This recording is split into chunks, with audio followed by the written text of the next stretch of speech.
Childs. Commissioner Steve Childs is not here today until 1 o'clock. He is serving on a panel at our day, so he's representing us there. Wish we all could be there. Yeah. I will start with if there are any additions or deletions to the agenda. I do have one on number 14, second readings for the consent public hearing. Since it's noticed as a public hearing, does it still need to be open? Mm-hmm. It does. And it's going to be continued, so the public hearing will be open, but... Okay, we will continue item 14 through the proper process when we get down there. Public comment. Anybody wishing to make public comment today may do so at this time. Seeing none, I will close the public comment and bring it to commissioner comments. I'll make a few. Just as you referenced, our day is going on today, continues, and it's been extremely successful. I want to acknowledge co-founder Sally Randy and Chip Cummins for putting together just an amazing agenda. Yesterday, President Carter was in town, and it's interesting when it had a good review in the paper today. I listened to it last night on KJAX, our public radio station. And I'm sure Grassroots will be running it. But we forget that President Carter, when he was in office, he was the one who instituted the first Department of Energy. And it was energy not for drilling per se, but for energy efficiencies and for renewables. And in addition to that, he also installed the first solar what do I want to say? Panels on the White House. Thank you. Solar panels on the White House. And he also worked with the auto industry to cut emissions and increase miles per gallon on cars from 12 miles to 28, with a goal of, I think, by 2030 to get to 48 miles per gallon. But unfortunately, as he said in his interview yesterday, the U.S. lags way behind our other industrial nations, not only in terms of meeting higher standards for miles per gallons, but also in terms of energy efficiencies and renewables. So we have a long ways to go, and it's going to take, I think, a change in our political climate, a change in our elected officials in D.C. to really come up with some policies to address climate change. So it's an ongoing struggle that we face, and certainly other nations are way ahead of us, and I wonder why that is. Other commissioner comments? Rachel? Thank you. Well, this is our last regular meeting before the big bike race starts. We won't be meeting next week on Tuesday like we usually do, but it should be an exciting time in town, and I want to thank all the City of Aspen staff and participants for keeping us in the loop, and our staff as well for kind of working out the kinks and preparing the course, and should be quite exciting. I also want to mention that unfortunately I'm not going to be here for the Tuesday day of the racing. Following on George's comments, the Colorado Cities and Counties Resiliency Project is having their kickoff meeting on Tuesday the 19th in Denver. And so I've been asked to participate to look at the resiliency that communities have in the face of changes that are beginning to occur and will continue to occur because of climate change. So wish everyone else a great race. I wish all the racers are safe and sound and do their best. Any other commissioners? I'd like to give a little shout out. This is not only our last meeting before the bike race, but it's really our last meeting of the prime summer season for our community and our tourist traffic, as kids and our second homeowners go back to where they were, and kids get back into school. Our school district starts in a couple of weeks. But I would like to give a shout out to some of the organizations that work really hard to make this community so vibrant and rich in culture. The Aspen Theater, the Aspen Art Museum, the Music Festival, the Institute, the Physics Festival, the Aspen Chamber, and I'm sure I'm missing a lot more, but they all do quite a lot to throw events and and make this such a special community on so many different levels.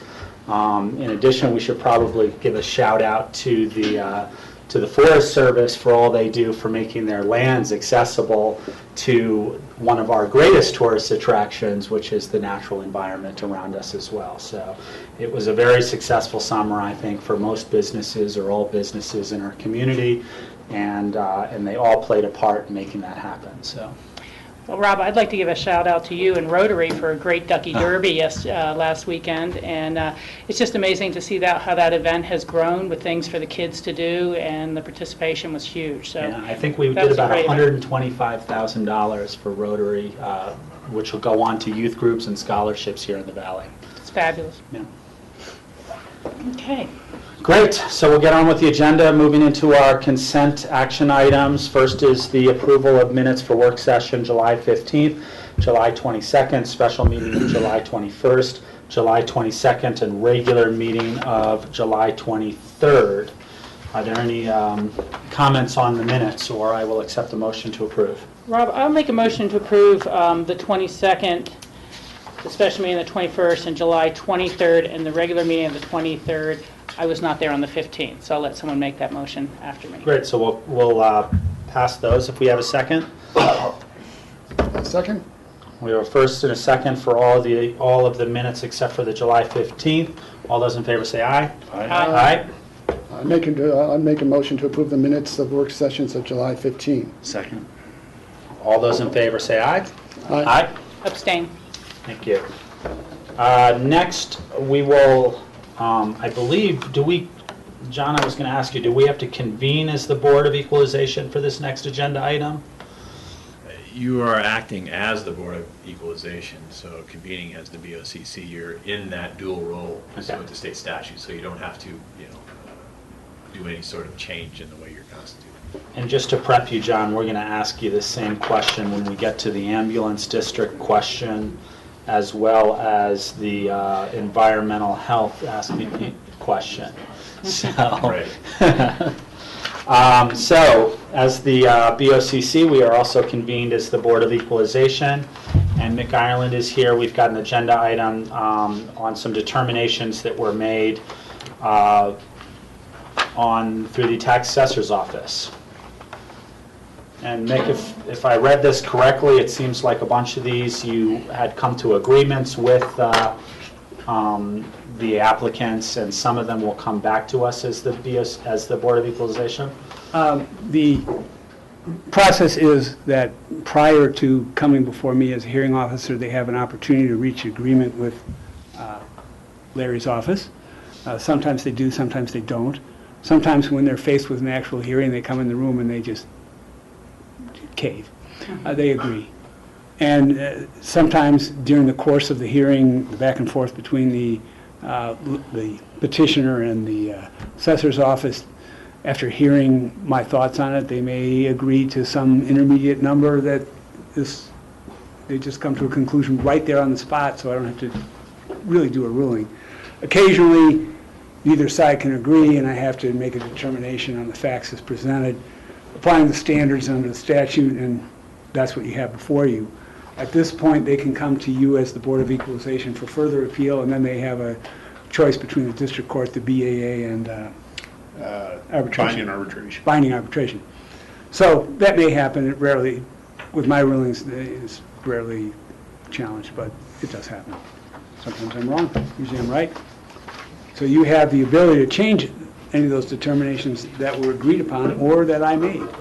So those are all in front of you. If you have any questions about the content or the rationale behind the rulings or the application of the facts of the law, I'm happy to answer them.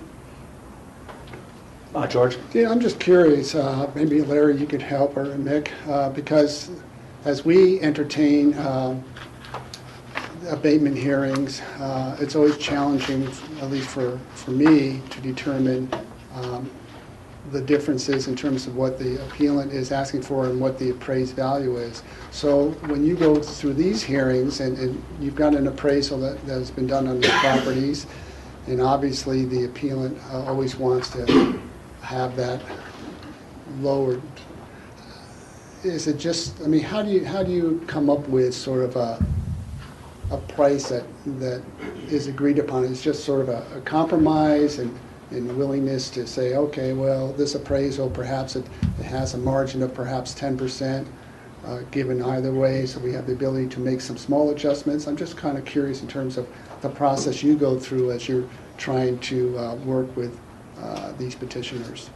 Now, are you speaking about ones where we have come to an agreement outside of making a Well, determination? both, yeah. I mean, how do you come up with an agreement? And is that different than what the original appraised price value that you had placed on that property? Well, there are a lot of different circumstances. For example, it's not uncommon for people to file an appeal to the assessor's level and really not provide any information at all. And then subsequently, as they file to the County Board of Equalization, additional information has been provided, or perhaps we've been able to do a site inspection that we hadn't had an opportunity to do before. And so there are different circumstances where additional information comes to light that allows us to come to some sort of compromise. So I don't know if that That helps. answers your question. Yeah, and I want to distinguish here between what you were referring to as appraisal is actually the assessed value that he places, and he uses mass appraisal of similar properties, and then they determine using linear regression analysis what the monthly increase over the period is. There's a formal appraisal where you can hire someone, say Dave Ritter, and you hire him and he comes in and he says, I looked at comparable properties and I think the value was X. And we take that into account at a hearing if it differs with what the assessor has. However, that appraisal may or may not fit all the facts. The appraisal has to be within the time period. You have to value the property as it existed on January 1st if it were sold on the previous June 30th between arm's length buyers. So there's a little complexity there. What happens at hearings sometimes is that somebody will come in and, unknown to anybody, will present information the assessor did not have. So for example, you have an agricultural lot, and there are lots of agricultural lots with values, but this particular one has a deed restriction prohibiting development on the developable part, or a limitation to so many square feet that the comparable properties don't have. If that comes to your attention at a hearing, then often the assessor will concede, or I will rule in favor of the petitioner. It's very, very rare, it's only happened to me once in 30 years of this, or 20 years of this, that an appraisal, somebody has come in with an appeal and that the value has gone up. And that was a fairly egregious case where the property was really quite valuable, and the assessor, in my opinion, had underestimated it. But ordinarily, it's either stays at the assessor's value, or there's a decrease because the petitioner can bring relevant facts that differ with what the assessor presented, or were unknown to the assessor. Great, thank you. So, and Johnny Lee, our action here is just to consider the determinations and ratify them if we want, or there's no resolution in this? Yeah, they're packet? presented for ratification of the determination of the hearing officer. The board can do that or can reject those items. The final determination is for the BOCC or BOE to determine. So what's the action that we take here? A vote to Accept the determinations? Yes. I'll move to ratify the hearing officer's determination. Second. First and a second, any discussion? Seeing none, all those in favor say aye. Aye. Thanks, Mick. Thank you for your Claire. time.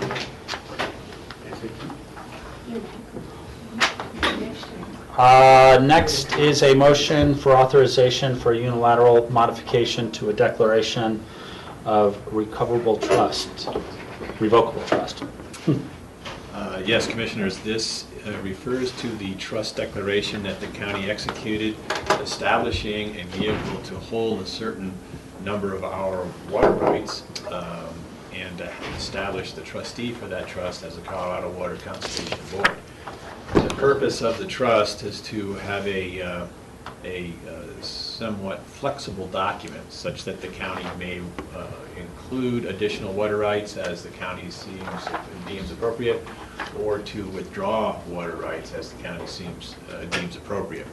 The trust itself was initially set up to provide for the initial dedication of water rights being those related to the Stapleton Brothers ditch, and that water which physically used to irrigate the part of the airport which is now occupied by runway and taxiway improvements.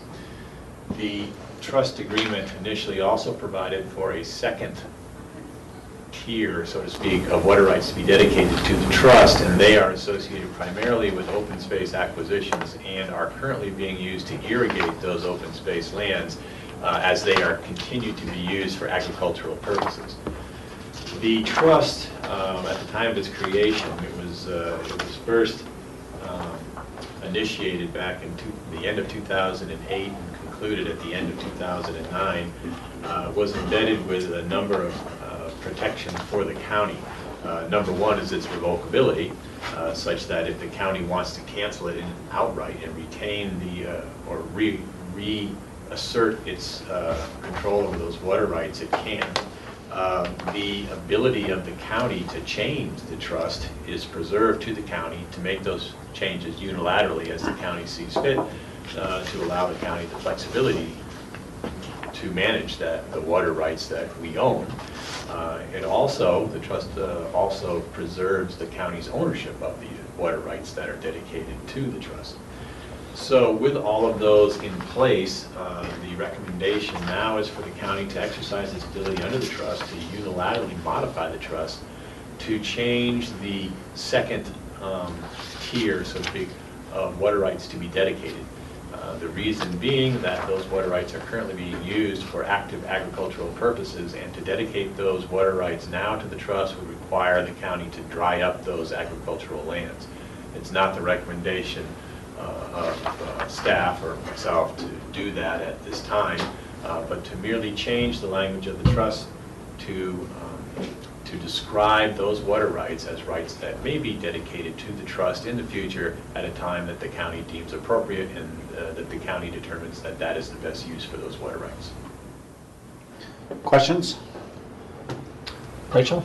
It's more of a comment than a question, and I can support this action today because the CWCB has not put in the gauges for the existing agreement to be able to gauge when they need to pull and call that water.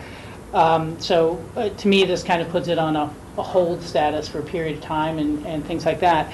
But I do recall when we really first started these efforts for the Water Trust, discussions with the Open Space Board and leadership where they were saying, you know, just maintaining some of these ditches is a real hassle for us, and we're doing this maintenance to make sure that we can maintain the water rights and we don't use it or lose it come into play. And there was some discussion about perhaps some of the acreage closer to the rivers would be let to go into native vegetation as opposed to maintaining the traditional agricultural practices. And that was, you know, at least part of the representations that were made when we went before the CWCB to say, you know, we had open space lands that had water rights that we wanted to be able to safeguard if we were not using them in full agricultural production in the future, and that there were a lot of fractions here and there that were kind of hard. And you take a look at all those fractions, that's a lot for us to be, you know, constantly making sure we're taking our duty. So I personally still would like to continue looking at whether we can institute greater ag efficiencies of water use on our own properties, or whether there's some fraction of some of those properties that could be pulled into more native vegetation and you know, vegetation by natural rainfall, and leave more water in the river. I think you're correct in that the discussion that really should be taken up is the allocation of the resource. Do you want to make the resource continue available for agricultural production, or do you want to eliminate the agricultural production and put it in the river, or obviously some balance thereof? The agricultural efficiency aspect is not really available to us. If the water is to be attributed to stream flow, it definitely requires the land to be dried up. If the land benefits from rainfall or from some subsurface irrigation, so to speak, a high water table, then that's fine. But there's no physical way to apply water from a surface diversion onto land and to then have that, some portion of that still be attributable to stream flow. Sure. The comments at the time by Open Space and Trails predate their current Interest in local food production. yeah, I wouldn't say emphasis, but certainly an interest in maintaining agricultural production of lands that are being acquired. And so I think the issue is probably ripe for another discussion in keeping with the values of today. And the good thing about the trust is that as our values change, we can continue to put water in or take water out. So it can be flexible to reflect whatever our community values are at a given time. Yeah, I just think this is important because we are kind of seeing in the water plan, the 1177, a new emphasis by the agricultural community that plan for our basin implementation plan should support greater diversions from all of our rivers to enhance agriculture throughout the valley and to continue to support existing agriculture. But it becomes a concern. I mean, certainly below the frying pan and the Ogg water, the river's fine, but there's just more and more emphasis on taking water out, and I'm concerned about the natural environment. So I'd like to have that conversation in the future. Other questions or comments? I would make a motion to approve the authorization of a unilateral modification to declaration of revocable trust. Second. First and a second, any discussion? Yeah, one last question. John, have you already been speaking with the CWCB about this action? Is Yes. it going to catch them cold? Not catch them cold? Okay, thank you. All those in favor say aye. Aye. Now we will move into our consent actions. First reading set for public hearing on August 27th. The first is an ordinance adopting a on-site wastewater regulation. And Kurt's here and had a question about what organization we're meeting as for this one. And John clarified that for me. This is a county ordinance, and so you would meet as a BOCC instead of the Board of Health. So, thanks. So I'm here today, first reading for the on-site wastewater treatment regulations. The State Health Department has finally amended their regulations. They adopted a new on-site wastewater treatment system regulation last year. They had previously done revisions in 2002, so it was a long time coming for them to actually get some changes, and there's been a lot of changes in the industry in that 10, 12-year period. And these really reflect that. I think one of the keys is that we're looking at going from prescriptive-based regulations to something that is considered a performance-based regulation. People who are really technical will tell you that they're not quite there yet. These aren't truly performance-based regulations, but they're close. Performance-based regulations really look at, as an example, you have a setback to a well. Prescriptive is no matter what system you put in, you're 100 feet to that well. Performance-based, what they look at is actually varying the setback based on the performance of the system that you put in and how well it treats the wastewater and what you're relying on in terms of technology. So it could be 100 feet, could be 75 feet, it could be 150 feet based on that piece. With that, however, performance regulations also require more management from like environmental health departments. You need to make sure that people are maintaining those systems if you're going to allow for these reduction setbacks. It's a really important piece, and something that has come about in the last several years is active management of those systems that really need that maintenance and ensuring that those pieces happen. So the State Health Department changed their regulations. They incorporated, quite frankly, a lot of things that we had already changed. We amended our OWTS regulations back in 2008. And so in some ways, the state was actually catching up with us in some of their amendments and requirements and definitions. They previously had not been using the term on-site wastewater treatment. They had been still using individual sewage disposal systems. So there are a lot of pieces like that where the state has changed.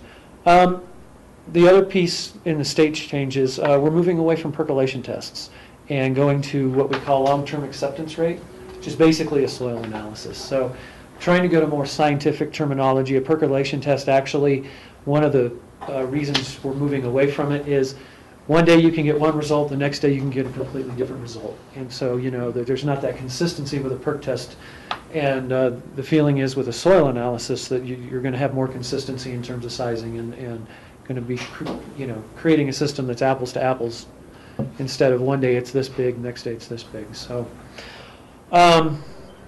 there were also a couple of options that the state gave counties.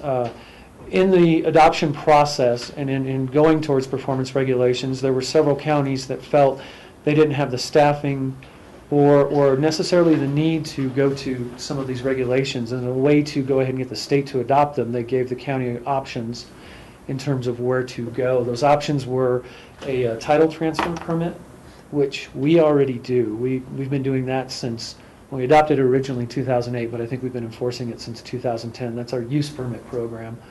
Very successful program. The other two options we're going to do hand in hand, and that is this reduction in setbacks where you have higher performance, or reduction in leach field, or not what we now call soil treatment area sizing. We're going to do that. We're going to do that in conjunction with the other option the state gave us, and that's with renewable permits. And that's a piece that we talked about work sessions in April and May of this year. And I can discuss that a little further. The other thing that we talked about at our May meetings in terms of option was the setback to surface water. And we felt that we needed to be consistent with land use code. Land use code requires a 100-foot setback with building.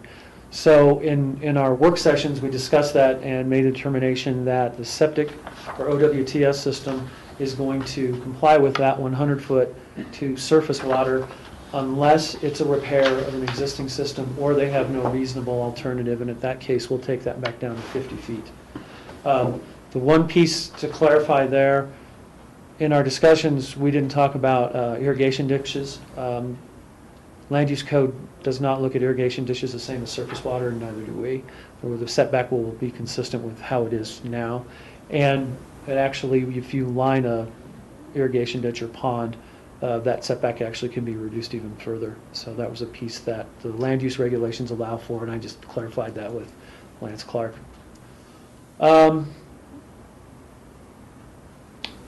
So the process that we went through, we've had the state already look at our regulations.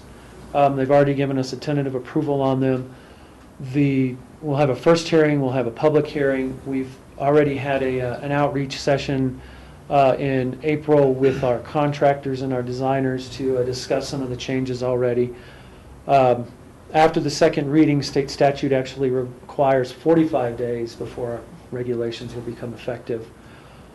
One of the interesting pieces, previously the state actually, the regulation was called a guideline. And so when they reviewed our regulations for those minimum requirements, it wasn't a very stringent piece. When they adopted the regulations last year, the state actually now truly calls them regulation. It's regulation number 43. Very stringent process. And in doing this, really, our regulations really become a state regulation. I mean, our regulations had to read word for word with the state regulation. So one of the pieces in doing all this is in essence a state regulation within some of the options that we've chosen, just in a different order based on how our previous regulations were ordered. But it reads the same as the other counties, and that's kind of an important piece because there's some consistency, and especially in our valley, we have contractors that are working in Garfield County, Eagle County, Pitkin County, all these different counties. We all had different regulations. We now have some consistency there. I think with that, the renewable permit section that we talked about, again, we're going to require renewable permits for those systems that require a higher level of maintenance, advanced treatment units. We talked about adding vaulted privies to make sure people are pumping those when they're needed.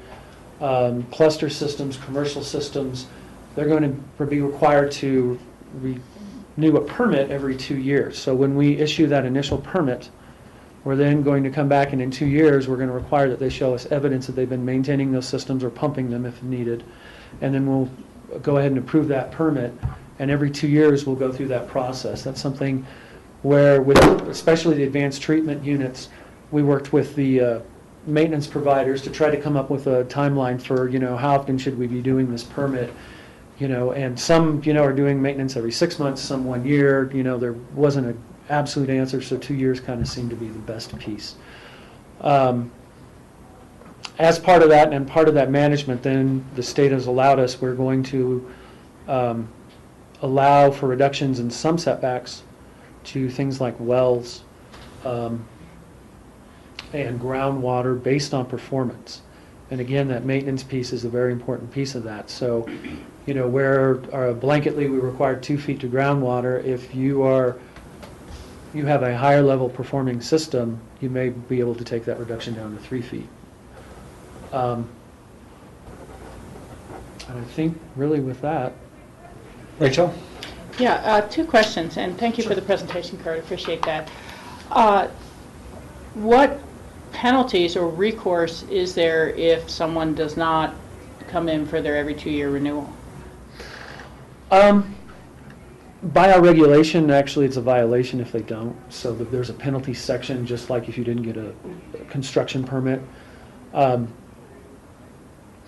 think that, while there's that section, Brian Dougherty with the Environmental Health Department have talked about initially trying to do some outreach and not just jump right into that penalty section. Sure. But technically, in the end, if we can't get compliance, we do actually have the penalty section in our code that requires it's a misdemeanor offense. Okay, is it a fine per day? a fine per day, so it would escalate if someone continues to Correct. let it go? Yes. Okay, thank you. And then the second question is, it sounds that through the renewal licensing, you'll be hearing from the certified operator that, yes, the system's been maintained and is functioning. So it's not going to be requiring on-site inspection by you, so there's no cost per se to recover from the county side. This is separate from the initial inspection and licensing issue that we have with CCI now. Correct. Again, because we're such a small staff, we felt like the best way we could manage the system was really to be information keepers and require that inspection or maintenance done by a provider, and then they submit that information to our office. Similar to our use permit program, where we have somebody else providing that inspection of that system and then providing us the paperwork, and we issue that use permit. So there is a little bit of a cost, and in the creation of that, it'll be the same as a use permit is where we're headed with that, and it's a $100 permit right now. Okay, thank you. Deshaun, Michael? So Kurt, on the 2-year maintenance, so do they have to show maintenance at certain intervals, or they just have to do one maintenance check in the 2-year period? It depends on the manufacturer recommendation, but if they are manufacturer recommended, say, every 6 months, they'll have to demonstrate that every 6 months somebody has been to the site and actually maintain that system. So it's based on manufacturer, and there's manufacturers actually go everywhere from 2 years and 1 year, 6 months. So. Okay.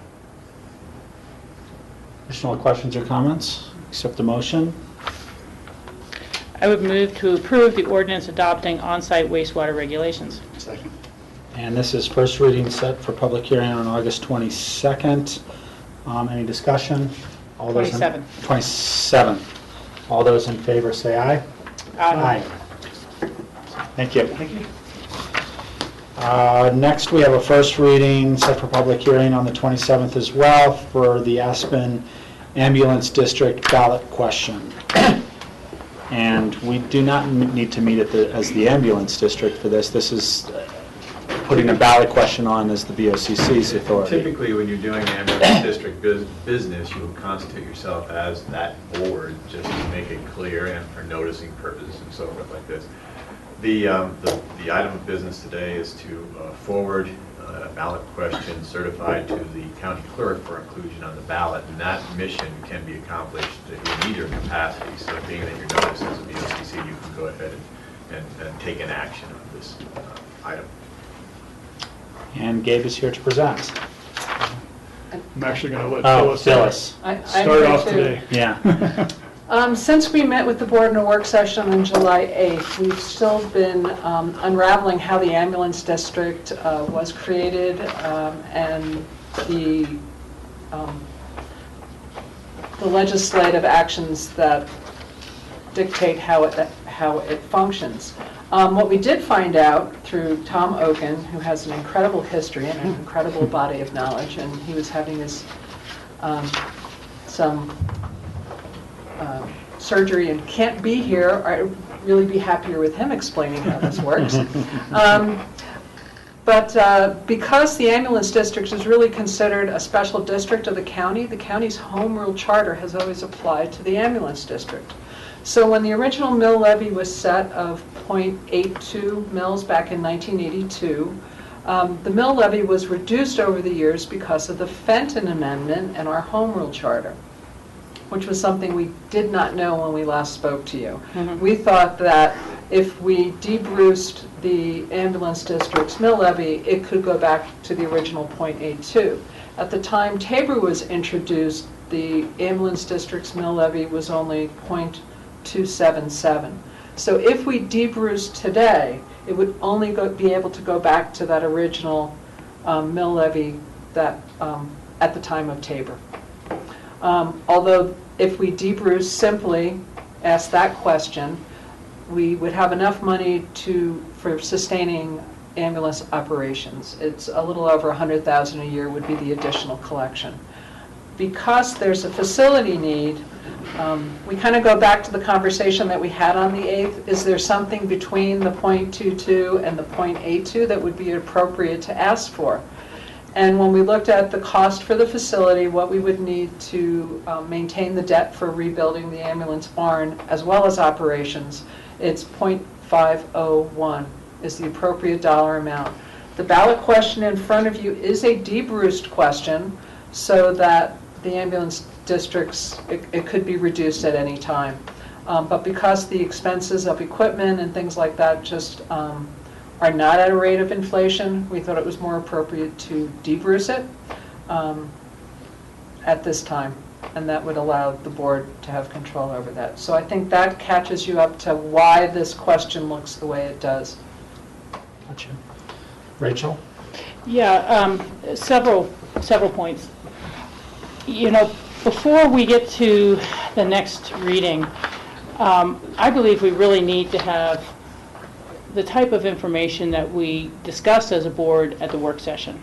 But that needs to be part of the public information, kind of the ongoing operations, the cost cutting you've done, the number of people you serve, you know, district boundaries, just broader information. Because, you know, we're familiar enough to know we should put this on the ballot question, but I think that we need to make that information readily available, pure facts, and what the ambulance district is, when it's formed, what it does, some sort of brief of that, because people are not aware. And Rachel, it's kind of like that Blue Book entry piece that we would have in support of this ballot question. Well, that is generally generated by others, but it is facts. You just want pure facts, but this is just really inadequate to me, because we're obviously going to be endorsing this question. We wouldn't put it on the ballot otherwise. We feel the need is there.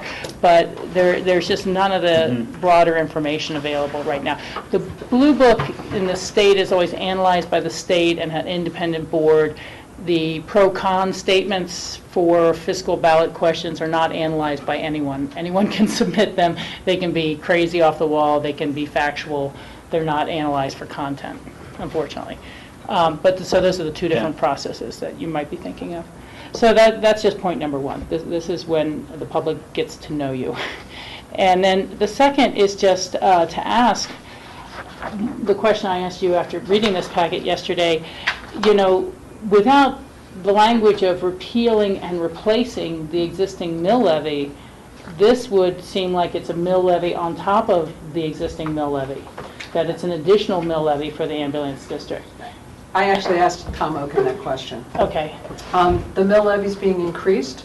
It's not being repealed and replaced. So the bond counsel who helps author those questions, this is the simplest way, and this is exactly what's happening to it, is how Tom explained it to me.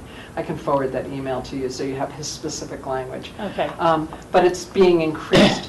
That's the technical. So the language in the first line, I guess that's the very specific aspect where it says, shall the ambulance district tax be increased, Right, meaning it's the same tax just being increased Correct. versus.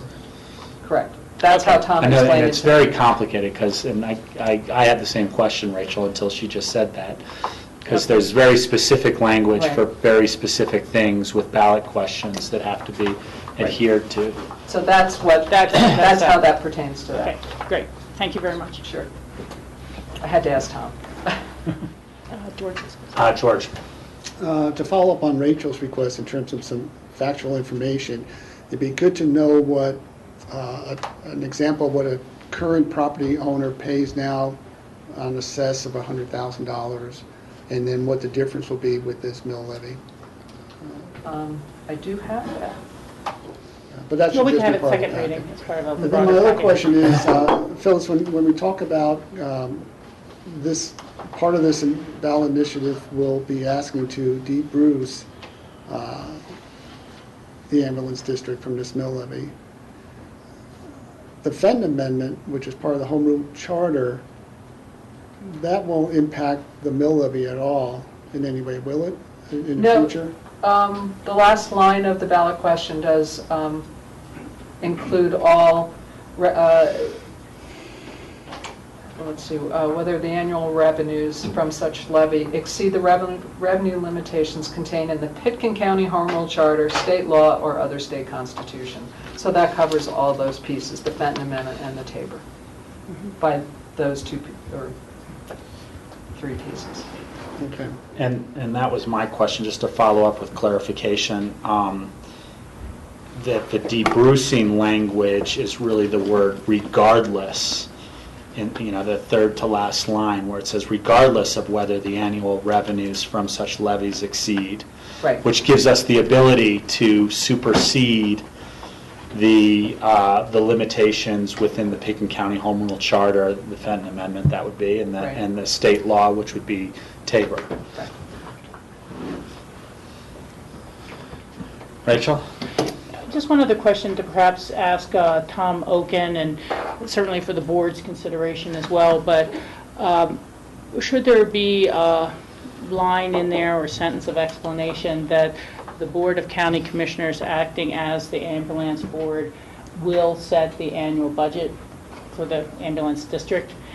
It just leaves it a little open-ended with that last sentence, that we can collect all the revenues regardless of Tabor or whatever, and clearly our intent is just what makes it for a balanced budget with healthy reserves and capital.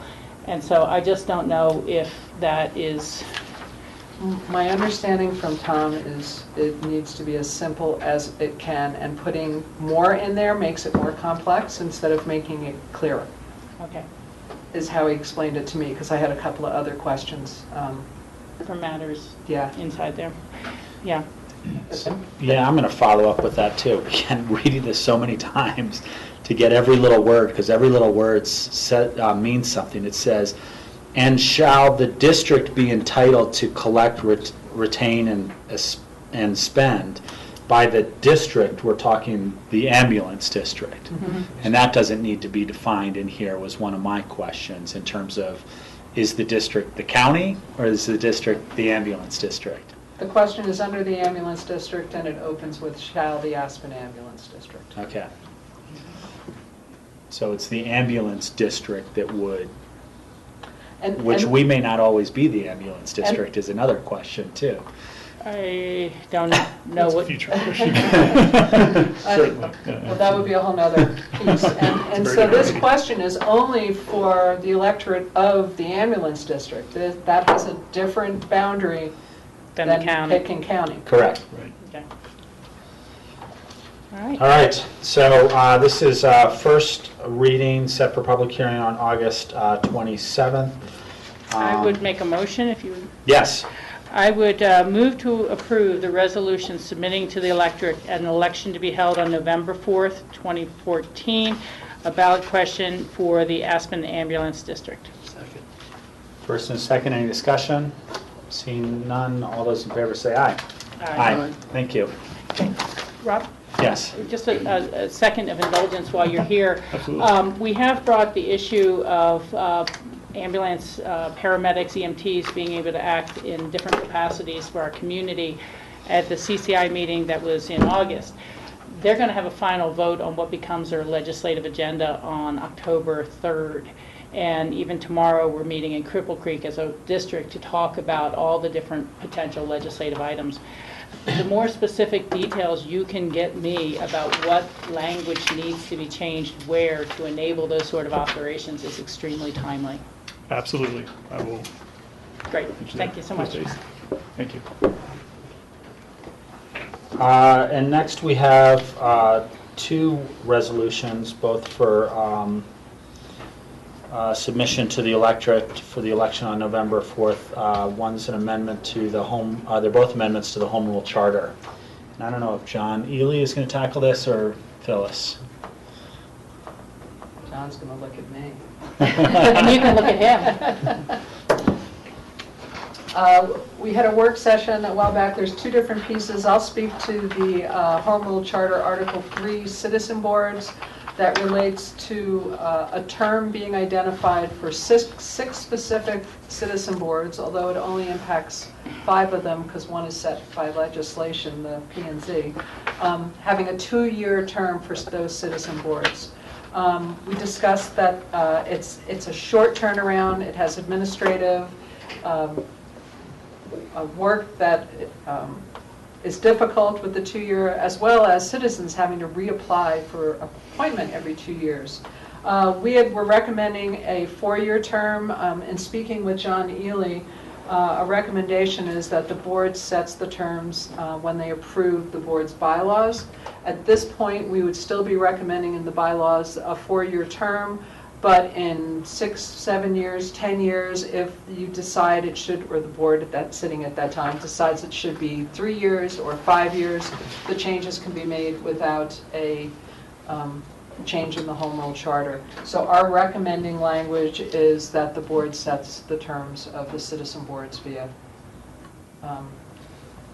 their bylaws. So that's the one piece that's in here. So the question is, it gives us the flexibility Right. to change the bylaws as a Board of County Commissioners action, as opposed to a Home Rule Charter action that would In the future. Right, in the in the future, which future. would have to go to a vote. Right. And we could so choose to make it a 2-year for various boards if we so choose. Right. For these 6, and right now, the Open Space Board has a 5-year term, and that is in the Home Rule Charter as a term. So at some point, maybe they all become 5 years. So we thought letting the board decide would be more appropriate. Having different terms in a lot of the different boards, I think we have 19 boards that we make appointments to, becomes administratively difficult. Yeah. Okay. So that's the one. The second one is for the Conflict Board? The Conflict Committee Pool, is that the technical term, which is a different section of the Home Rule Charter. And it was created and added to the Home Rule Charter in 1998. There's a piece of that conflict section, the first 2 parts, I believe, that we think are very accurate to be there and are well served to be included. The Conflict Committee Pool has never been constituted, as well as we've never achieved the number of representatives in that the Home Rule Charter says we should, which is 9 to 15 members. John's recommendation is that be removed, and I'll let you explain what would replace it. Well, the cleanest way to deal with the fact that we haven't been able to comply with the charter in constituting the pool and recognizing that the pool has never met is to eliminate the requirement for the pool. The board might want to go in a different direction, or may want to discuss this in more depth, simply because it seems to be a radical departure, even though it won't change anybody's lives. It doesn't appear. The way conflicts are handled without such pool, we just go back to the way they've always been handled before and consistent with other jurisdictions, which as advice is sought typically of at least initially, of the the local government council, myself or someone in the office. If there is a resolution that is apparent or is clear and moves straight forward, then that is done. If additional advice is sought, then that can be obtained, and then the decision of recusal or not to recuse is made by the individual affected. If there is an aggrieved party, then that is handled like any other decision that someone just feels that was not satisfactory to them. It might surface up through the course of an appeal of another decision maker, or it may go to court if it's in the case of the BOCC. I'll raise one question. The only thought that I had when looking over this is, instead of, and it's just a question, instead of removing this section, might it be replaced with, if a time is needed, the Board of County Commissioners may appoint a conflict of interest committee? I fear a little bit about removing that, we're taking out this conflict of interest committee, and we're not replacing it with the knowledge that we will address conflicts of interest when they come up. Right. And it's just simple language to say the board will convene a conflict of interest committee as they see fit to resolve such issue. That's certainly possible. I know that at the time it was the creation of the Home Rule Charter Task Force, and the concern at the time, of course, was the prevalence of conflicts that were not at least seemingly adequately addressed. And the recipe for the correction was the creation of a citizen board, essentially. And the parameters on that board were to be, generally speaking, a quick decision, a quick turnaround. If the board were to constitute a panel or a board, I mean, I'm not quite sure how you want to set that up. I guess, we just advertise for it or do a... we would decide at that time to what would be the best remedy for things. And I suppose it's a level of comfort how the board feels to either have that decision-making process within yourselves in the case of an appeal, or to defer it out to a citizen board. But that's certainly a way to go. And in fact, we can just leave it as is in the charter and not make any changes at all either. Rachel? Well, I don't feel comfortable leaving it in the charter and then not advertising for members to serve on a board that never meets. I mean, it's just awkward to have it there. We would have a duty to fulfill the charter. So I think that we need a question. Similar to Rob, I had been thinking that perhaps we should expand this question to say that should the need of a conflict resolution committee arise, the board shall meet and appoint a 5-member, I would pick a number 5, I think 3 is too small, but this 9 and 15 is ludicrously too high, to address the issue, but just to say something that the board shall, and it should be at least 5 members or something like that, who will hear the complaint and offer an opinion. Phyllis? Just right now, so the process is that the board can either decide on a conflict and make the decision, or choose a conflict committee pool. So the way that it's written currently now, the board can act without ever convening a pool. Well, it's available to the public too. and It's then- available to anybody who feels that they're affected by a potential conflict. It reads that would be the appeal would go to a conflict committee. If the board made a decision, then the appeal would go to the conflict committee pool. It's written a kind of interesting way.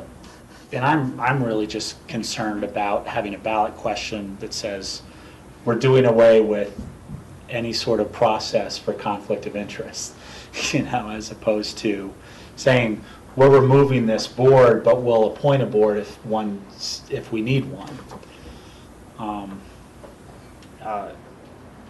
Any thoughts, any direction, John? I mean, this is a first reading. We have a second reading. I would propose that we move forward with this resolution with some potential language addressing the concerns that Rachel and I have brought forward, if the rest of the board sees fit, and we can choose in the next hearing to either use that language or to remove all the language together. Does that sound okay to the board as a process to move forward? Michael? Well, I don't actually understand who brings forward the conflict of interest. What's going on there? How would you want it brought forward? You have any affected party, which is typically how appeals are handled for development applications in the land use code, for example. And that might be the safest way to handle that. So anybody, any individual or feeling that they are affected by a potential conflict of interest can bring that question forward to BOCC. And the BOCC then, I suppose, would make a decision if they feel the need, the board feels the need to constitute a citizen panel, for the lack of a better word right now, to sit and review that allegation of conflict. And so is there a conflict of interest definition within the Home Rule Charter? Yes. And what is that? It basically follows state law. It is in the same section of the Home Rule Charter. The preceding two sections deal with the standard of conduct for elected officials and certain members of the county staff. It's kind of lengthy. It's found at 8.6 of the Home Rule Charter. In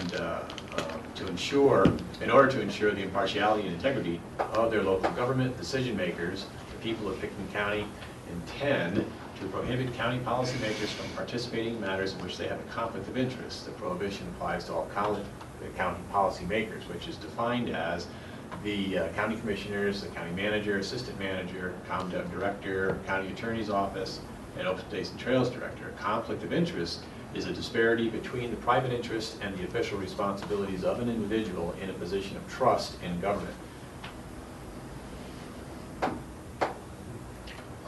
It's fairly broad.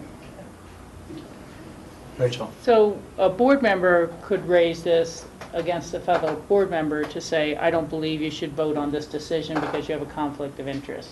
And then the board as a group would then vote to say yes it is or no it isn't, and that board member who wanted the other board member not to vote could say, well, I'd like to appeal to the conflict of interest. So it depends on how we set it up. But Yeah, but that would be one potential. Or a citizen could come in and say, you know, that was a 3-2 vote, but so-and-so actually had a conflict of interest and shouldn't have voted. And would it need to be before a vote or after a vote that they could make that claim of conflict of interest? We can set up however you want. The idea in the existing language is that the issue would be heard relatively quickly and would precede a vote. If the vote happened to come up prior to the decision, then the action that would be precipitated by that vote would be stayed until the conflict was decided and the determination of whether or not that conflict affected the outcome of that vote, for example. Thank you for the clarification. You know, I think that when this comes back, it should be similar to the fire district, that there should be more background information, more bullet pointed background information of why we're even putting this forward and how it would work in the future. If The ballot ambulance measure were to district. pack. Yeah. Yeah. I mean, it's just the right opportunity to give the public information with the cameras. But I would still propose that we move forward with the resolution in first reading, and in second reading, we potentially have some language or some options based on our discussion just now, and if you need more clarification, let us know. And then, Well, the language that you would proceed now on is simply flat out repeal. yeah, So that's one option.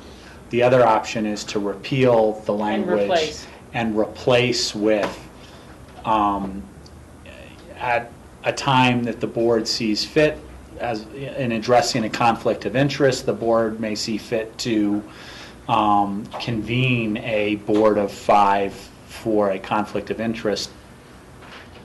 you know, I can't remember off the top of my head what the deadline is for certification of ballot questions. Jeanette, do you know? It's September 5th, and just so you know, I put the notice in the paper that is being published tomorrow for a notice of call the election on that question. Right. For the 27th, and I don't believe you have time I'm, to amend that. and my, I guess my thought right now, to be honest with you, is that the discussion of the use of a conflict committee can be a lengthy one, and it might require a bit of, you know, thought, and you might not want to just jump into some change just because an election is coming up. And given the fact that the certification deadline is so imminent, I think that our practical ability to generate something that everybody is comfortable with is somewhat limited. And I think that if the board doesn't want to go the direction of simply repealing it, I think that it really should be afforded more discussion time and you know, proceed a pace in that direction, to be honest with you. I mean, for example, the discussion that you and Rachel are having is, well, what would this be and how would it work? Well, the answer is it can be anything, and it can work however you want it to work. So the question is, how do you want it to work? And so you can throw out a half a dozen different ideas and try to coalesce that into a question that would be supported by the board. I think it might be just a little too late in the process, to be honest with you. So if the board isn't comfortable with the repeal, my suggestion, I think at this point, would be just not to accept this question on a first reading, deal with it on a work session basis. And, you know, it took a while to establish it. I remember when it was done. You know, it could take a while to discuss how better to do it or how to do away with it. And I'm okay with doing away with it. It's just the perception of a ballot question that says that may give the impression that we're not going to address conflict of interests. We're taking it out of our home rule charter. Sure. And I think without any additional language in our home rule charter, we still have the authority to convene a conflict of interest board whenever we like. You can assemble a citizen board for any purpose at any time. Once there is a charter requirement, then there is an obligation to fulfill. Yeah. And the public just doesn't know that we have that power. It may seem like we're removing that power from us by having this ballot question. Right. And that's what I'm trying to avoid more than anything else. That's why I made the suggestion of some small piece in the charter laying out our authority to do that. Well, Michael? I don't think the public's going to have a problem with this. Having never constituted this board, having never convened this board, not having a conflict of interest issue come up before us, we're simply clearing up this particular part of the charter. And as you said, we have the ability to deal with it. So I don't think the public's going to have any problem with this whatsoever. And I'm not proposing that we're ignoring conflict of interest here. That's an issue. Rachel's recused herself many times because she's felt she's had a conflict of interest. The conduct of the board has been good. So I don't think there's a problem. I don't think the public perceives there's a problem.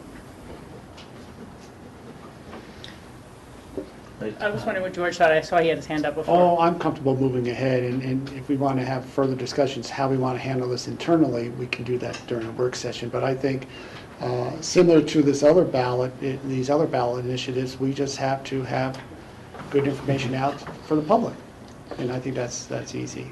John, can I ask one more question? And I'm comfortable with moving ahead too. Could we, outside of the home rule charter, at least prepare a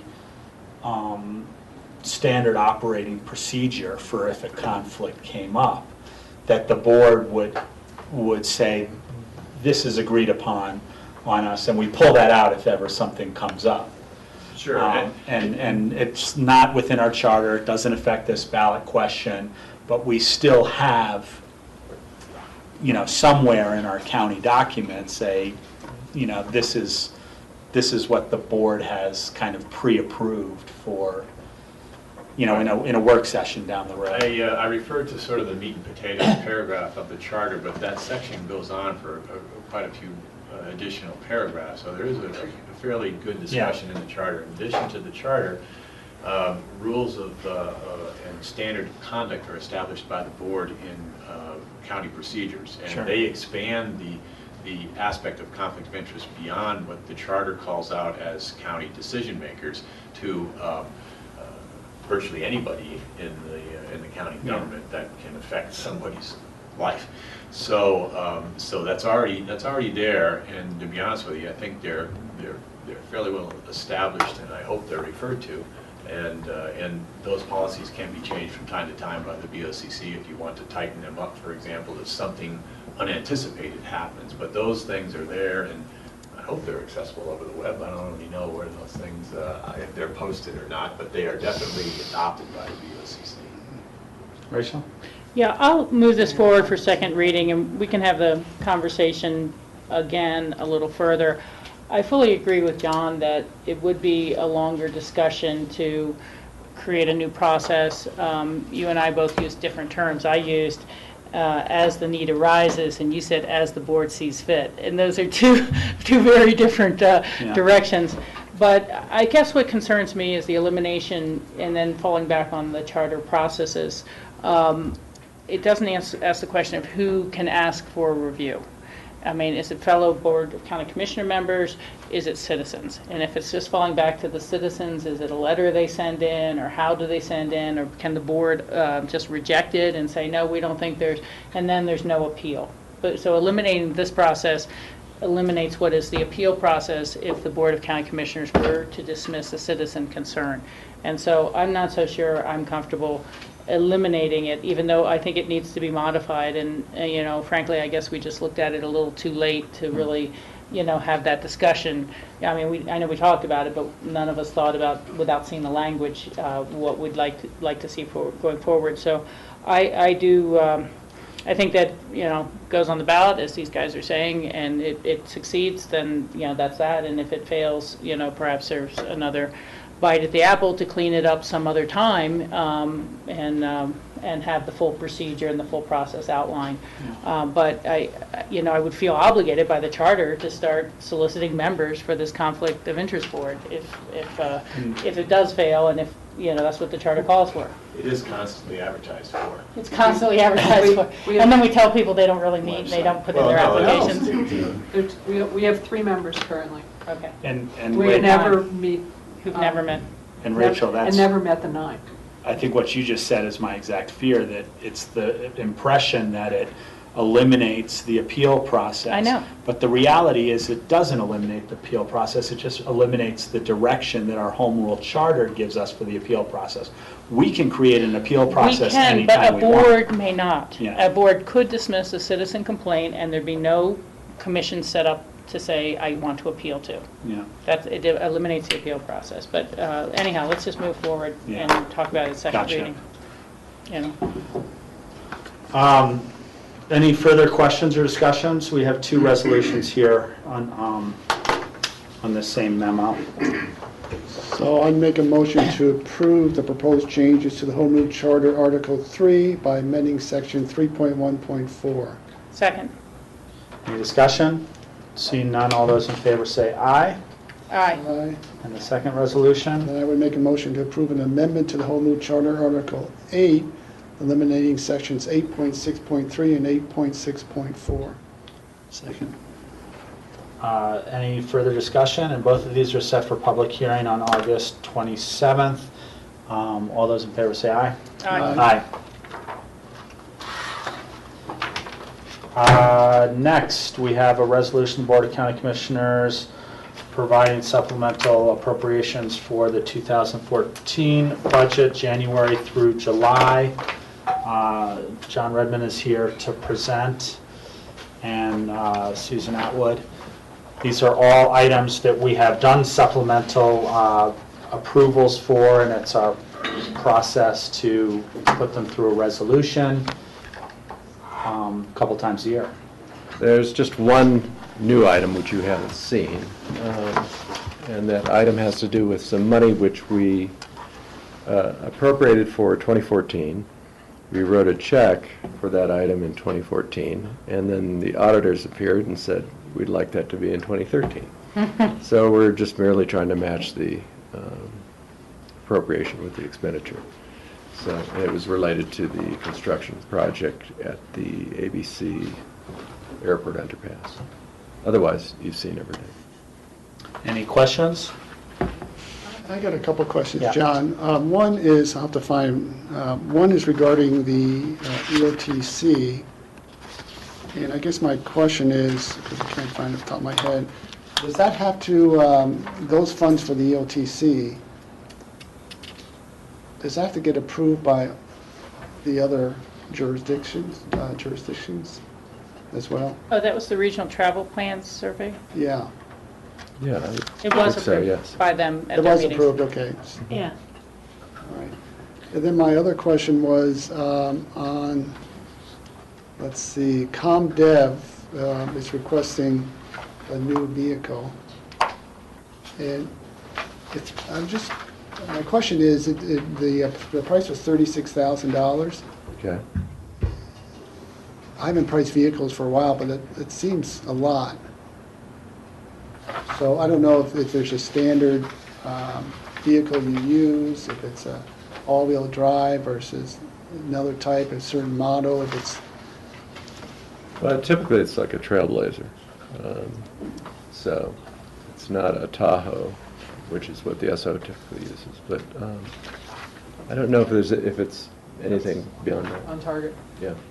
yeah, okay, And they won't spend that much if it doesn't cost that much. yeah. Further questions, comments? Accept the motion?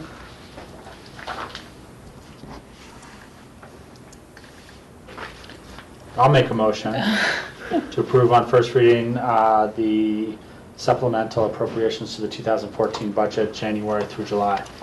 I'll second. All those in favor say aye. Aye. And if you can answer George's question at second reading, Yeah, that'd be great. absolutely. Next, we have a confirmatory reading for an emergency resolution for authorization for the BOCC to enter into an IGA with the USDA Forest Service White River National Forest. Ron Ryan is here. Good afternoon, Commissioners. Yeah, this is the confirmation of it. I don't know if you have any further questions on it. This is just the agreement for us assisting them and having a cooperation for public safety out there. Thank you. Yeah. I know. Thank you. Well, let's take the vote. Let's take the vote. So this is a public hearing. Anybody wishing to speak on this item, I'll open the public hearing at this time.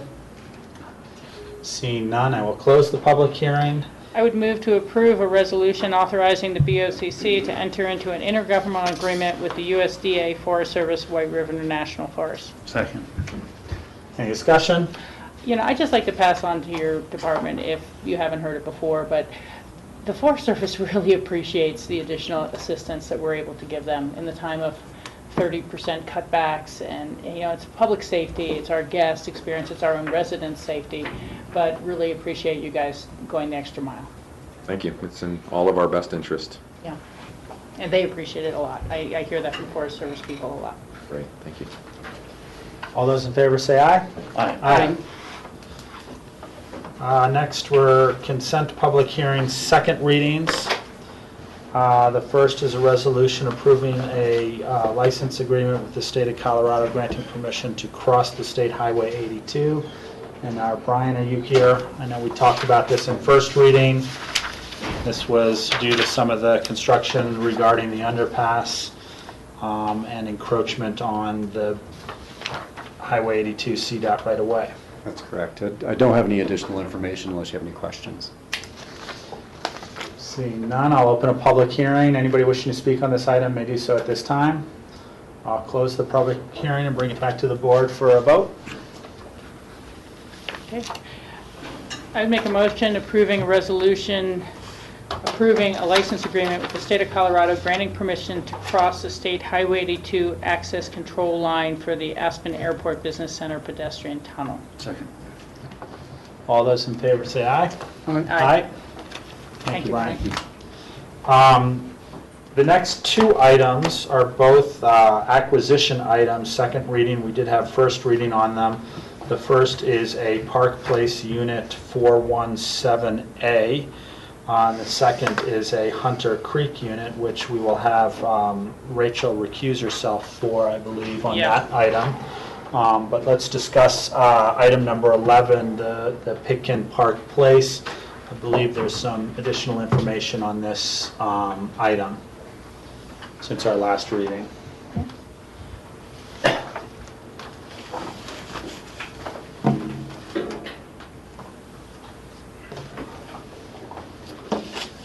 We've seemed to have hit a few snags in this particular real estate deal, so.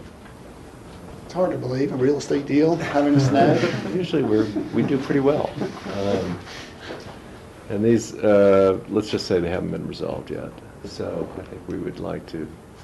Is the recommendation to continue this item or to not pass on item? I would say on item 11, Pitkin Park Place, I would say it's not to approve today.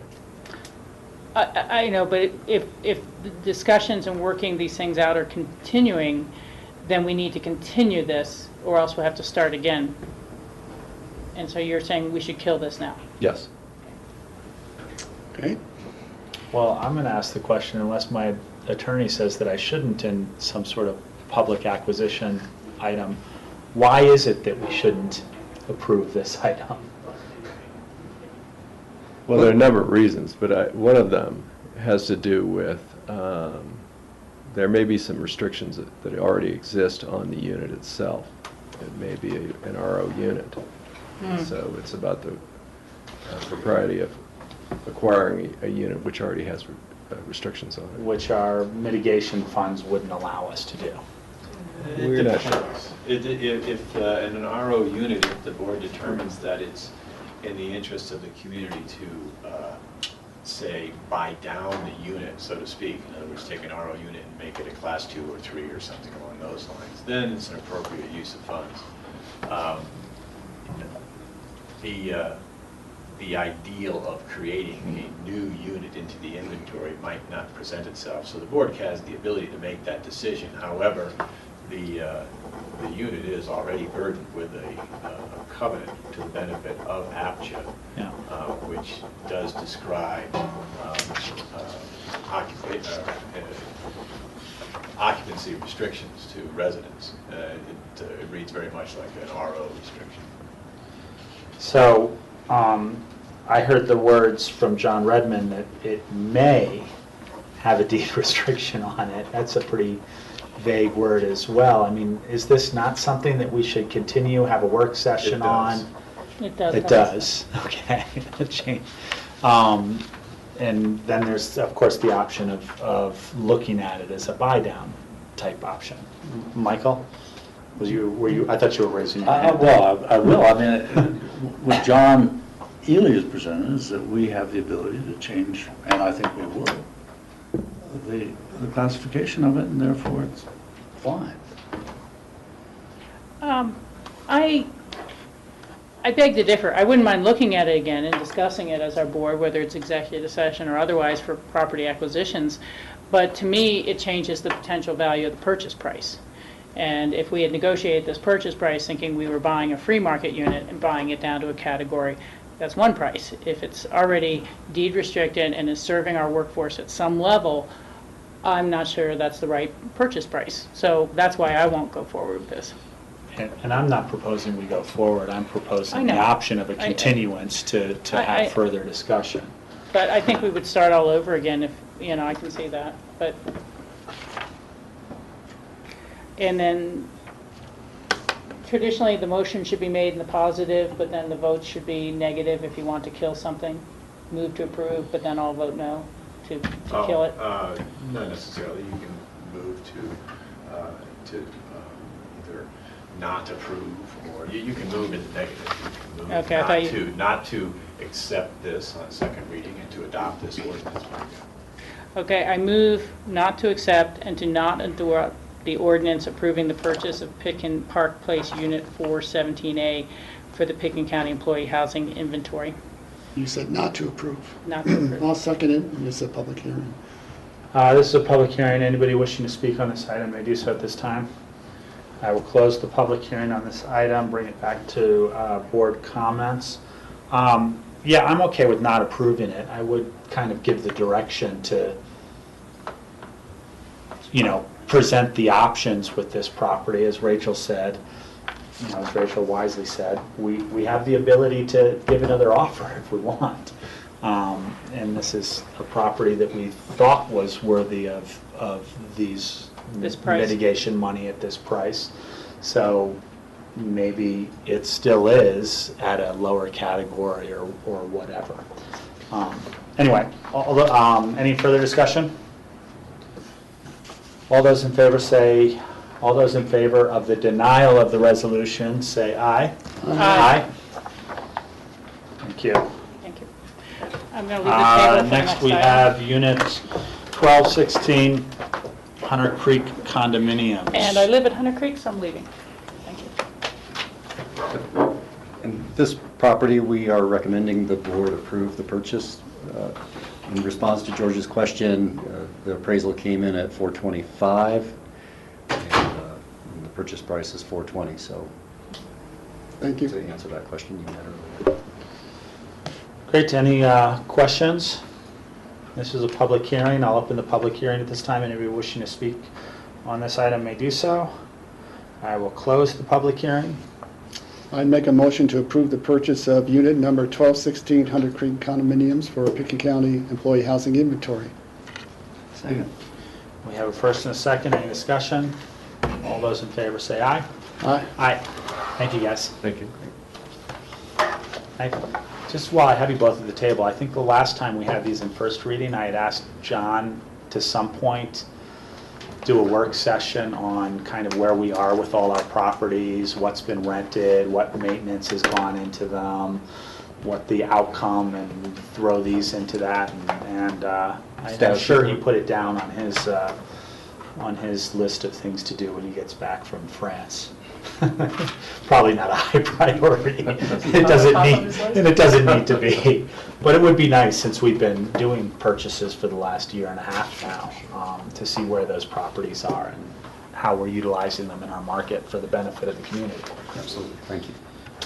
All right, and we can grab Rachel.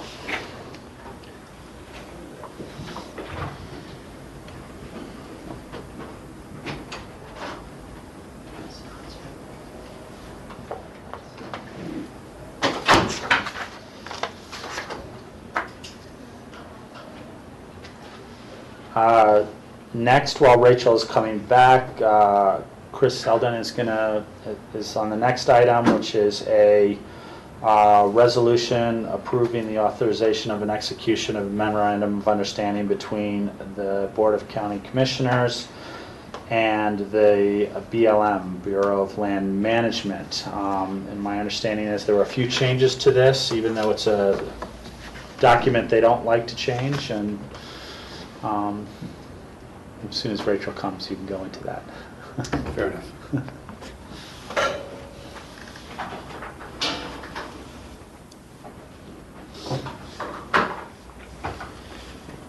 Rachel, I just pulled the next item up, which Okay. is the agreement with the Bureau of Land Management. Chris Selden is here to present. Great, thank you.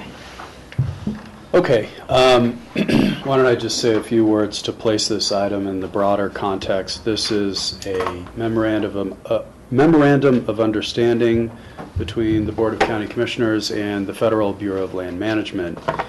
It is a piece of the overall controversy over the Thompson Divide, which is a multifaceted controversy, as the board knows very well. This memorandum of understanding relates to one facet of the Thompson Divide issue, that being an ongoing NEPA process, NEPA being the National Environmental Policy Act, federal law, a NEPA process that the BLM initiated in April of this year to examine whether or not it should have, back in 2003, leased for oil and gas development some 30,000 acres in the Thompson Divide areas of Garfield and Pickens County. Now, just to be clear, there are 65 leases in total at issue in BLM's analysis, but Picken County's interest is restricted to the leases within Picken County. There are other community partners in the Roaring Fork Valley that are interested in the leases in Garfield County as well. The memorandum of understanding that's before you today will memorialize a quote-unquote cooperating agency relationship between Picken County on the one hand and the Bureau of Land Management on the other. Picken County would be recognized as one of a number of different cooperating agencies that would have really a seat at the table with BLM as its NEPA process unfolds. And that is to our advantage, really, because it will provide us with an opportunity to review pre-decisional work product that comes out of the Bureau of Land Management, as well as contribute the knowledge base that we've developed through our work on the Thompson Divide issue to inform their decision-making process. So this MOU is a pretty simple document. It's pretty rote. We made a few alterations to it which were represented in the draft presented at first reading. The only change since then is a change in the joint responsibilities section of the document, which is paragraph 6. And as a cooperating agency in a pre-decisional process, we are asked by the BLM to keep certain matters confidential to the extent that we're allowed to do so by law. And we make that commitment in this agreement with the exception that we are allowed to communicate with other entities of the federal government who can be, helpful in the EIS process. And so the Bureau of Land Management and I negotiated some language that we're both comfortable with, and that's represented in the new draft that's in front of you. Other than that, I don't really have much to say about the document. It's fairly simple, and this is a beneficial process for us to be involved in. George? So this NEPA process will eventually become a public document, correct? Yes, at two different stages. There will first be a draft EIS, which will be released in most likely 2015. When in 2015 the draft EIS will be released is, I think, a question we'll be interested in, but we should see a draft in 2015, hopefully early 2015. The public will have an opportunity to comment on the draft, and then BLM will take the input it receives from public comment and produce a final EIS, which will itself be released to the public, and then there will be a record of decision which memorializes the preferred alternative selected in the final EIS. Good. Very good. Did you accept a motion? Yes. Well, actually, it's a public hearing. Did we already do that? No, we haven't done that, but I can do it after. Okay. I would move to approve the resolution authorizing the execution of a memorandum of understanding between the Board of County Commissioners of Picken County, Colorado, and the Bureau of Land Management. Second? We have a first and a second. This is a public hearing. Anybody wishing to speak on this item may do so at this time. Seeing none, I will close the public hearing, bring it back to the board for discussion or a vote. I'll just make a quick comment. I want to just thank Chris Selden for all your work on this. It's, I think Picken County with some other partners are the ones that really engaged BLM to put forth a NEPA process, which they hadn't done properly in the past, to address these, what we consider illegal leases in the Thompson Creek. And I think, again, to your credit, Chris, and to staff, I think it's critical that we are going to be part of this collaborative process and be at the table as we discuss how that draft is going to look as it works through the process. So, thank you. Well, thank you for the kind words. And the Thompson Divide campaign, as you know, as well as anybody, George, is one supported by many, many people who have spent a lot of time and energy and put a lot of their heart into it, this board not least. And so I would just thank the whole community and this board for its dedication to the issue. Great. All those in favor say aye. Aye. Aye. Thank you, Chris. Next, we have an item to be continued, which is the purchase of the Stotts Mill property. This is a public hearing. Anybody wishing to speak on this item may do so at this time. Seeing none, I will close the hearing and bring it back to the board for a continuation vote. And we're going to be looking at the 27th. Are we going to continue that too? I would suggest the 10th of September, actually. Okay. Okay, I would move to continue the ordinance of the Board of County Commissioners of Pickens County, Colorado, approving the purchase of the Stotts Mill property, Southside Drive, Pickens County, for the purpose of developing workforce housing until September 10th. Second. We have a first and a second. Any discussion? All those in favor of the continuation say aye. Aye. Aye. And next we have a land use action that needs to be continued to 8/27. It's the GOVT 33 LLC extension of vested rights. And is that a public hearing, John, or land use action? Vested rights? Yeah, that's a good question. I would assume it is. I mean, typically that type of a request, that application is a public hearing, so. I will open the public hearing on this item. Anybody wishing to speak on this item may do so at this time. Seeing none, I will close the public hearing on this item. I will make a motion to continue the Government 33 LLC extension of vested rights to August 27th at the request of the applicant. Second. Any discussion? All those in favor say aye. Aye. And open discussion. Phyllis, do we have anything on our that we didn't tackle yesterday? I don't have anything. Nothing new? Any commissioners? John? I have a question. If the Shoot.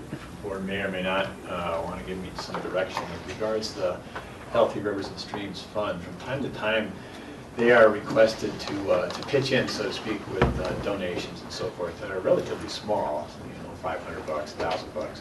And the money has already been appropriated through the board's budget process to set aside money for grants and awards and of that nature. And so just kind of wondering, does the BOCC want to weigh in on all such requests, or is there a threshold, or and basically it's just a question for what do you want to see on your agenda, I suppose. I didn't want to bring in something that's relatively small just to have you wonder why it's there, but on the other hand, if you want to see that kind of stuff, then we'll bring it in. George? I would like to see it. Okay. And then I've got another follow-up question, but Rachel? You know, seeing it in authorization, I guess, are two different things. I don't feel the need to see if they give a $100 grant or $250 grant to a water festival or, you know, that sort of support. But if it's a project that they're going, Program, right. yeah, program, I absolutely want to see it. Doesn't that have to kind of further be approved by us, even though it's been appropriated in the budget? The actual expenditure is related to... Once you've appropriated the money, it's the money's available to be spent, so there's no requirement to come in, but to be honest with you, it's just the pattern of conduct that I've established. I just don't I don't okay anything out unless you guys have seen it. Right. We're starting to get smaller things, and it's, as you said, Rachel, they're basically contributory to like a public event or that would fall within a public awareness sort of aspect of the issues, that kind of thing. And so I was just wondering if you continue to want to see it, and that's fine. If you didn't want to see it, then it's fine too. Or if there's a threshold amount, like under $1,000 or something, and it doesn't involve a programmatic approach, it's something like that. But Rachel? Well, I again think it's good for the public to see how their dollars are being used and what programs we're embarking on. It's a chance for public awareness. And that's kind of our process with other departments, is that although it's been appropriated in the fall, we anticipate GR will come back in and tell us, you know, when they're starting and whether it came in on budget for the contractors and things like that. So. sure, no problem. Just wondering. I have another question Yeah. concerning the Healthy Rivers and Streams Board, and I shot John an email this morning, and that is, reading the minutes from the last board meeting, the Healthy Rivers and Stream Board had allocated, and I think we had approved, about $10,000 to Ruapa for invasive species mitigation. And as it turns out, those dollars were not needed because they were fully funded by USDA or wildlife. And so the request from the grantee was to hang on to those dollars for a year and see whether they may need them next year. And I think it's more of a policy discussion whether if monies are granted but then they are not needed, should the applicant hang on to those monies or should they come back to the fund and then if they're needed again for the following year, they would just reapply? Well, Mark Fuller and Ruapa were very upfront and straight with us. I mean, they didn't collect the check, and they informed us that their needs for the year were met, and they could hold on to the money. So you're right, though, George, it is from a policy perspective. And they aren't necessarily expecting the same contributions next year. You never know, sort of thing. And wondering if they can, instead of collecting the money and hanging on to it themselves, just leave it with us and have those monies available to them next year without having to go through the request process again. That's basically it. Oh, I guess I misunderstood when I read the minutes because it sounded like they wanted to just hang on to those dollars in their fund. Hang on to the grant, but they don't have the dollars yet. Just the approval. They don't want, in fact, like I said, they were Mark was very upfront with us. Okay, I misread. He came forward and said, hey, listen, we've received some money we weren't expecting, and as a consequence, don't need your contribution, thanks, and, please just hang on to it. Can we use it next year if we need it without having to go through the application? I misunderstood. That's all. That's okay. kind of what it is. And I was going to leave it there, and then just the board would see it as a carryover line item in the proposed budget, and if you approved it, it would be there again for next calendar year or not. Yeah, that's fine. As I said, I must have misread the minutes. Rachel? I think it'd be really helpful for them, for their fundraising efforts, should they go forward next year, to be able to say that Pickens County has already committed $10,000 to the program if needed. So I'm happy to leave it as it is. Any other further discussion? Motion to adjourn? Motion to adjourn. Rachel Second. first, George second. All those in favor say aye. Aye. Aye. Thank you. Thank you, Grassroots.